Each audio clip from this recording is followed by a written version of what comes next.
Namhlanje Ningizimu Afrika siphethe izindaba ezibhlungu. Usizi olukhubaza umoya lapho umphakathi usibhalele wasazisa ngodaba oluhlukumeze kakhulu iminyaka ngeminyaka endaweni lena yasoKhahlamba. Udaba oseluphethe namhlanje elokubhunguka ukuhamba komakoti ukungabe bikho kwemisebenzi kwalendawo okukhonjwa kushicilelwe kuthiwe cha kudalwa imfene edonsa iketanga. Endaweni yangakithi eBergville ebengithanda ukuthi nginazise yona. Inkinga enkulu. Inkinga lena imfene yeketanga. Lemfene lena isihambile isineminyaka ngeminyaka iloke ikhona. Imizi eminingi iyadlula nje kuyo ishiye konakele. Kufa imizi, ingane ekoleni ziyafeyila. Kuxabana ingane zihleli ndawonye zithi ziyadlala uthole sekunomsindwanyana khona lapho zixabane zilimazane.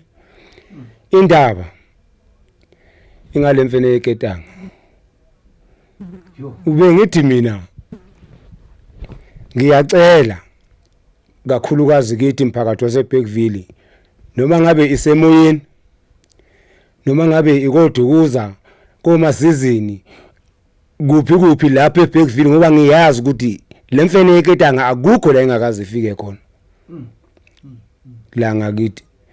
Ngiyacela ke ukuthi ke sisukumeni siphakameni siboneni ukuthi iyiphi indlela esingenza ngayo ukuthi sinqobe lemfene yeketanga. Lemfene uma ike yaqwebha ebaleni ngeketanga kusuke kuzovalwa umuzi kusale izindonga. Okusho umphakathi ukuthi isidale kakhulu insizi yokuthi uma ngabe izingane zisebenza eGoli aziyo ukubuya ngempela ekhaya. Omakoti bahamba ufana kajethi. Njoba kuyimfene yeketanga ineketanga entanyeni. Imfene ekwesijwayele ukusetshenziswa ngekhathi zobumnyama ebusuku. Ngekhathi zohwalala impela sekumnyama lesikhathi abantu sebethi bayalele. Kwezinye izikhathi ize iqhamuke noma kungakalalwa kusahleliwe nje. Uthola ilihudula leli ketanga layo. Mina engingazi nokuthi ngingachaza ngithi iketanga elalikhuleka imfene elaliqhamukaphi. Kusho ukuthi uma ngithi ngiyabheka ngingasho ngithi inabanikazi bayo noma inomnikazi wayo ekufisa ukuthi abanjwe. Angeke ngisho uqondana kwayo ukuthi eyakuphi mhlambe nesigodi eBergville.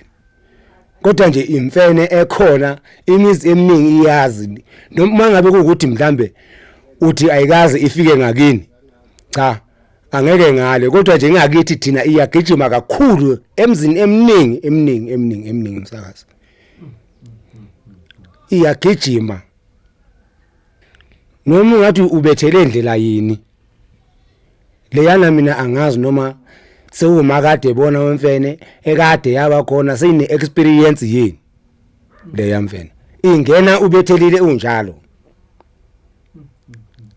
Ngikhuphe nami ngezinja uyithole sidlula komakhelwane njalo uzosebekhuza kwenye indawo futhi. Ngingabe ngisazi ke noma imfene yodwa noma ziningi yini. Ubhuti kambe sithe ubani? Ngubaba uSengwayo. Baba Sengwayo. Ezwelisha. Baba Sengwayo siyabonga.